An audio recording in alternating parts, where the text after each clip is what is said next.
I dag markerer starten på min rejse fra Danmark, Odense til Kroatien, Zagreb. 10.000 af jer følger mig nu. Er jeg nu nået fra Odense ind i Tyskland? Jeg er gået over 250 km. Jeg er som sagt ude at gå til Kroatien. Dag 1 af min cykeltur Ørkop til Sahara. Dag 19 af min cykel. Dag 36.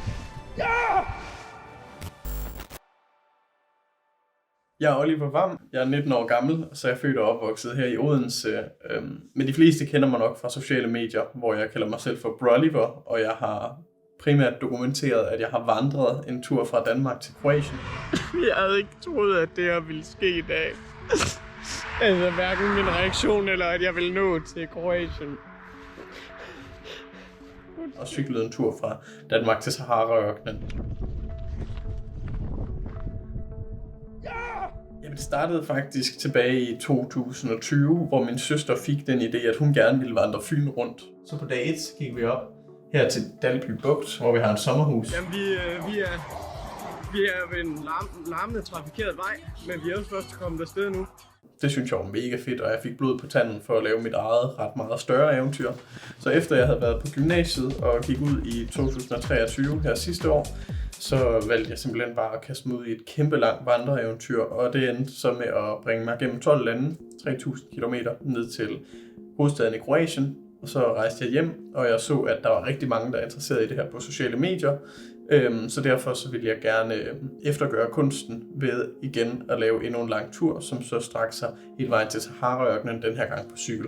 Jeg er super drevet af min nysgerrighed. Altså, jeg kan rigtig godt lide at tage på de her eventyr, som ellers står ret meget i kontrast til, hvordan jeg var på gymnasiet, når jeg var til undervisning, som er sådan super struktureret og rigtig godt kan lide at nørde med ting og gå meget i dybden, og ting skal være planlagt.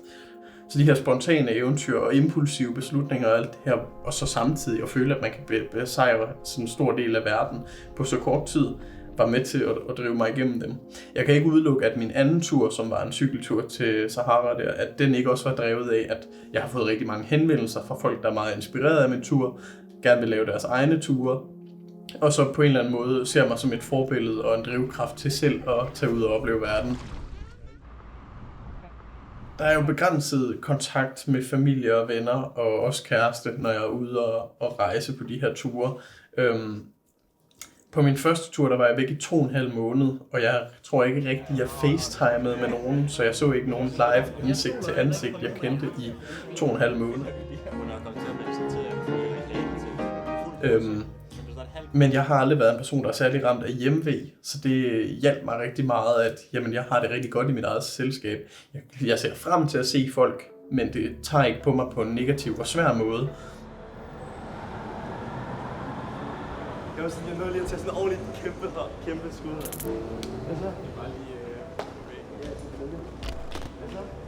Her med min anden tur, der var det den halve tid, men til gengæld så hver eneste aften, så ringede jeg jo nærmest hjem med enten familie eller kæreste eller venner eller noget som helst, for at bruge tiden på at føle, at jeg stadig lidt var i kontakt.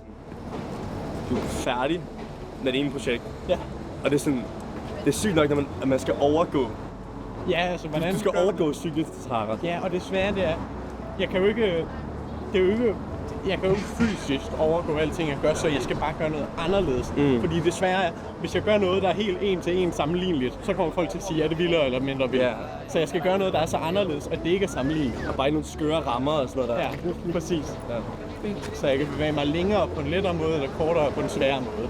Eller med et andet transportmiddel, eller et svært sted, eller et eller andet. Starten på, at mine sociale medier begyndte at vokse, det var rent faktisk ren tilfældighed, fordi jeg havde tænkt mig at vandre 3.000 km, uanset om jeg havde filmet det. Fordi min første video var en, jeg spontant fandt på dag 1. Sådan. Jeg kan jo egentlig også lige poste til et socialt medie, jeg har kørende.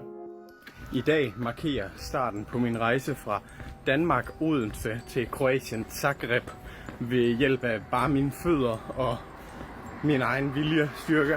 Så jeg har tænkt mig at gå 2.600 km. Jeg vil ikke gå den lige vej, for så vil det meste af det være gennem Tyskland. Så jeg går gennem 12 forskellige lande, tager en lille afstikker omkring nogle af de vestlige lande i Europa. Og så vil jeg måske lave lidt omkring den tur. Men vi starter lige så stille i dag, hvor jeg går fra Odense og hen i omegnen af Middelfart eller Lillebælt. Jeg begyndte at lægge op, og så jeg startede min tur med omkring 2.000 følgere, og lagde stort set kun vandreting op, og så kom jeg hjem med 25.000 følgere, og det var så underligt, fordi det var jo ikke i jagten om at få mange følgere, men det var måske bare at vise, at jamen, den her tur, den kan gennemføres. Lækker. Kan du se det?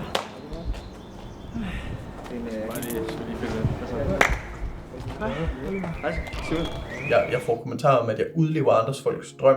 Altså, så siger folk måske, jeg sidder i et eller andet tysk lokale og har time, og du er bare ude og have det fedt i Schweiz, eller et eller andet. Altså, så går det op for mig. Damn, jeg er egentlig privilegeret. Er der noget, Oliver, du ikke vil inde på? Altså, jeg har prøvet at se, jeg så lidt af serien der.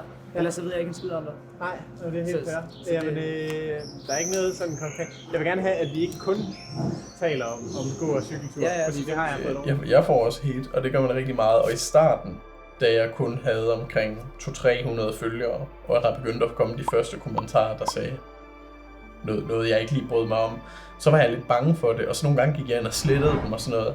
Men mere og mere hen ad vejen, jeg har bare lært, man kan aldrig gøre alle glade. Særligt når man rækker ud til så mange, der er altid nogen, der kommer til ikke at kunne lide det. Så cyklede jeg fra Danmark til Sahara. Synes du snart, du skulle til at lave noget fornuftigt? Igen, som jeg sagde før, aldrig tage kritik fra en, du ikke vil være som. Jeg har ikke tænkt mig at lytte til dem, fordi de er jo ikke et sted, jeg vil være. Altså, man kommer aldrig til at modtage hate fra en person, der klarer det bedre, eller der har det bedre end dig.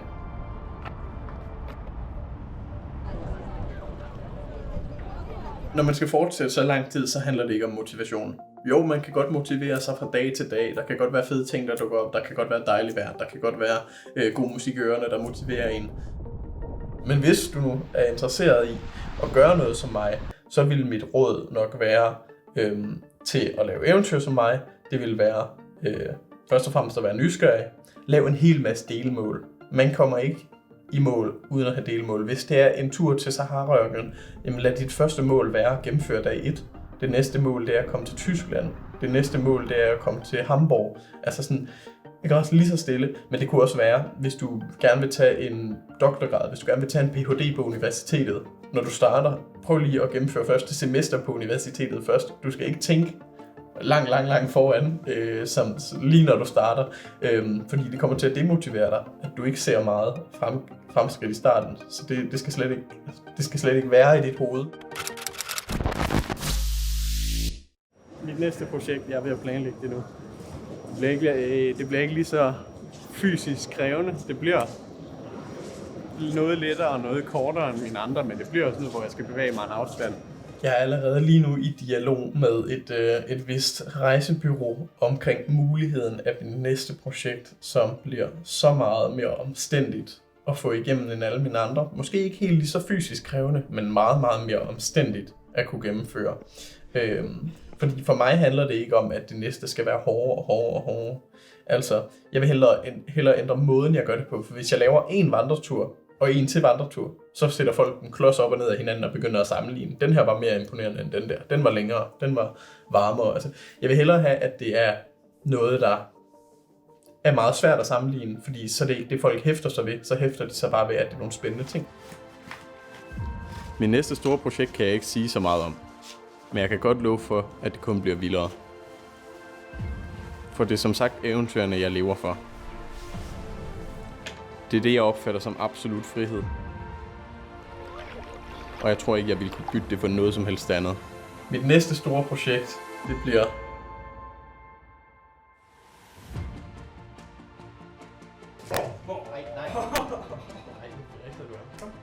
Birk. Jeg har aldrig hørt ham frisk på den her måde. Jo, det er bare gerne være det. Birk. Kom.